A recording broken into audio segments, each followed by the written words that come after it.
අදත් මගේ channel එකට ඔයා ගොඩාක් ආදරෙන් පිළිගන්නවා. අද වීඩියෝ එකෙන් මම ඔයත් එක්ක share කරගන්නේ මම සෑන්ඩ්විච් හැදුවේ කොහොමද කියලා. ඉතින් මම මේ සෑන්ඩ්විච් එක හදන්න ගත්ත ingredients මොනවද කියලා description එකේ දාලා තියන්නම්. අපිට අද ඕන කරන main ingredients එක තමයි පාන් පෙති.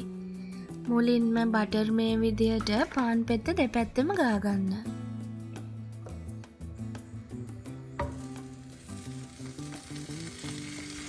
ඊට පස්සේ පෑන් එකක් ලිපෙන් තියලා මේ විදියට පාන් පෙත්ත දෙපැත්තම පුච්ච ගන්න ඕන.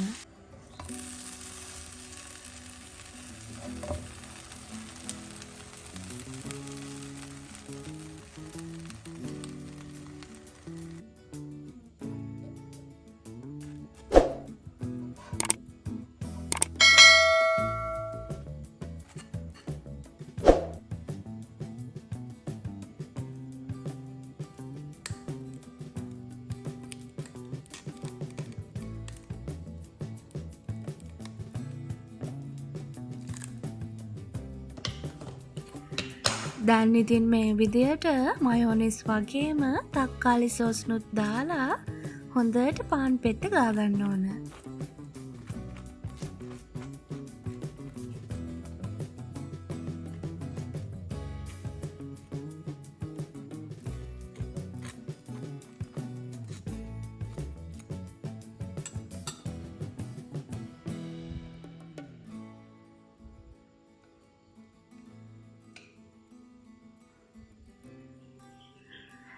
ඊට පස්සේ මම ලූණු, ගර්කින්, තක්කාලි, සලාද කොළ වගේම ඔම්ලට් එකත් මයෝනීස් සෝස් ගාලා හදාගත්ත පාන් පෙත්ත උඩින් මේ විදියට තියාගන්නවා.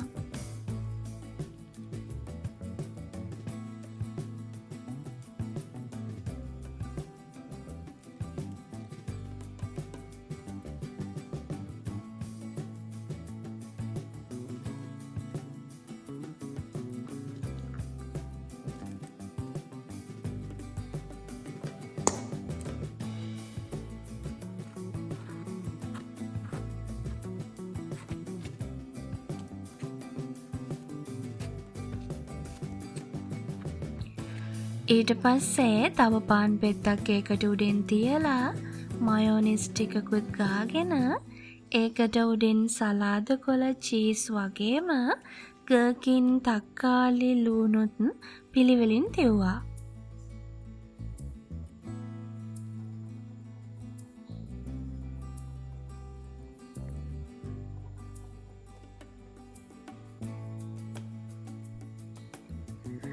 ඊට පස්සේ ඉතින් ඒකට උඩින් සෝස් ටිකකුත් දාලා ඊට උඩින් තව පාන් පෙත්තකුත් තෙව්වා.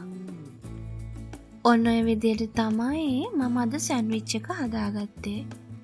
ඉතින් ඔයා කැමති ඕනම දෙයක් මේකට ඇඩ් කරන්න පුළුවන්. මම ඇඩ් කළේ මේ වෙලාවේ අපේ ගෙදර තිබුණු දේවල් වගේම මම කන්න කැමති කරන දේවල් වලින් ටිකක්. ඉතින් මේ සෑන්ඩ්විච් එක හදන්න මට විනාඩි 5කටත් වඩා අඩු කාලයක් තමයි ගියේ. ඔයාට මේක ඔයාගේ බ්‍රෙක්ෆාස්ට් එකට, ඩිනර් එකට වගේම ටී ටයිම් එකටත් හදාගෙන රස බලන්න පුළුවන්. ඔයත් ඉතින් අනිවාර්යෙන්ම මේක try කරලා රස කොහොමද කියලාත් මට කියන්න.